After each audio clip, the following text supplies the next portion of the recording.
નમસ્કાર, આપ જોઈ રહ્યા છો જનસાક્ષી ન્યૂઝ। નજર કરી આજના મુખ્ય સમાચારો પર।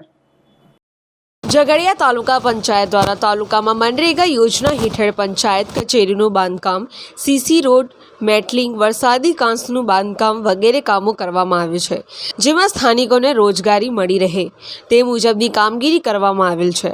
ત્યારે ઝઘડિયાના રાણીપુરા ગ્રામ પંચાયતની કચેરીનું બાંધકામ પણ મનરેગા યોજના હેઠળ આજથી 3 વર્ષ અગાઉ શરૂ કરવામાં આવ્યું હતું। ગોકળ ગાયની ગતિએ શરૂ થયેલું આ કામ 7 ફૂટ સુધી પહોંચ્યું નથી અને અટકી પડ્યું છે। રેતી કપચીના ઢગલા રાણીપુરા ગામના પ્રવેશતા જ મેઇન રસ્તા પર છેલ્લા 2-3 વર્ષથી આમને આમ અડચણરૂપ પડ્યા છે। રાણીપુરા ગ્રામ પંચાયતના સરપંચ મીતાબેન વસાવા, તાલુકા પંચાયતના સદસ્ય વિશાલભાઈ પટેલ, તલાટી કમ મંત્રી દ્વારા તાલુકા પંચાયત તથા મનરેગા વિભાગમાં પંચાયત કચેરીના અટકી પડેલા બાંધકામ પૂર્ણ કરવા બાબતે વારંવાર રજૂઆત કરવામાં આવી હતી।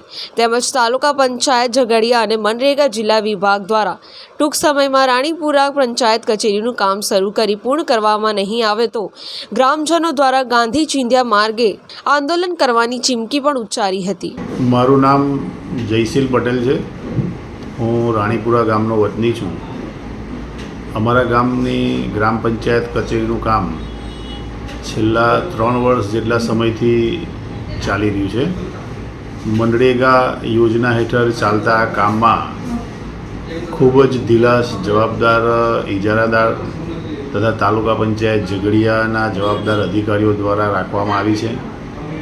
કામ શરૂ થયા બાદ લગભગ 1.5-2 વર્ષ સુધી આ કામ બંધ રહ્યું હતું।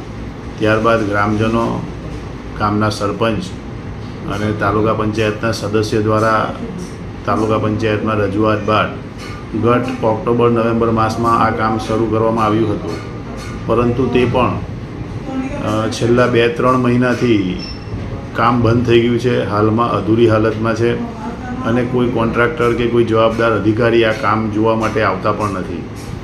ત્યારે ગ્રામજનો વતી મારે એટલું જ કહેવું છે કે સરકાર મોટા ઉપાડે મનરેગાની આટલી મોટી જાહેરાતો કરે છે, પરંતુ તેની પર પૂરતું ધ્યાન આપવામાં આવતું નથી, જે વ્યાજબી નથી।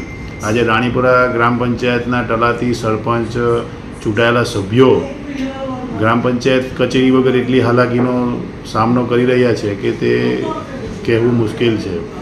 દર માસે યોજાતી મિટિંગ, લોકોના કામો પણ આ કચેરીના અધૂરા કામના કારણે અન્ય સ્થળે નાની રૂમમાં કરવા પડે છે, જેથી ભારે હાલાકીનો સામનો કરવો પડી રહ્યો છે। તાલુકાના અધિકારીઓને ગ્રામજનો વતી એટલું જ નિવેદન છે કે સત્વરે આ કામ પૂરું કરવામાં આવે, જેથી રાણીપુરા ગ્રામ પંચાયતની કચેરી ફરીથી કાર્યરત થાય અને લોકોને પડતી હાલાકી દૂર થાય। પિન્ટુ મોદી, જનસાક્ષી ન્યૂઝ, અંકલેશ્વર।